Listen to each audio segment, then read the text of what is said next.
আপনি আজকে একটি নতুন ফোন কিনেছেন, আমি গ্যারান্টি দিচ্ছি আপনার ফোন 1 বা 2 বছর পর স্লো হয়ে যাবে। লিখে রাখেন, আমার এই ভিডিওটি আপনার অনেক উপকারে আসবে। ফোন স্লো হয়ে গেলে যে কাজটি করবেন চলুন দেখে দিই। তো আপনার ফোনটি আগের থেকে অনেক ফাস্ট করার জন্য যে কাজটি করবেন, আপনার ফোনের সেটিং অপশনে যাবেন। সেটিং অপশনে যাওয়ার পর এখান থেকে আপনার ফোনে যদি উপরে সার্চ বার থেকে এখানে ডেভেলপার অপশন সার্চ করবেন, আদারওয়াইজ আপনি সিস্টেম ম্যানেজমেন্টে চলে যাবেন। সিস্টেম ম্যানেজমেন্ট থেকে যদি ডেভেলপার অপশন না থাকে তাহলে আপনি অ্যাবাউট ফোনের ভিতর যাবেন। অ্যাবাউট ফোনের ভিতর গিয়ে আপনি যে সফটওয়্যার ভার্সন আছে এর উপর ক্লিক করবেন। এর উপর 3 থেকে 4 বার ট্যাপ করার পর আপনার ডেভেলপার অপশনটি অন হয়ে যাবে। দেন ব্যাকে আসবেন।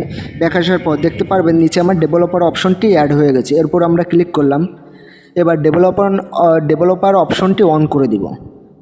অন করার পর নিচে স্ক্রল ডাউন করব। স্ক্রল ডাউন করার পর আপনারা সিম্পলি খুঁজে বের করবেন উইন্ডো অ্যানিমেশন স্কেল, অর্থাৎ উইন্ডো অ্যানিমেশন স্কেল যদি অফ করে দেন, আমি 3টা অফ করে দিলাম। অফ করে দিলে হবে কি, আপনার ফোন আগের থেকে অনেক ফাস্ট হয়ে যাবে। দেখুন, সিম্পলি আমি ফেসবুকের উপর ক্লিক করলাম।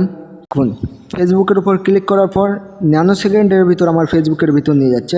এটা করলে আপনার ফোন আগের থেকে হবে অনেক ফাস্ট।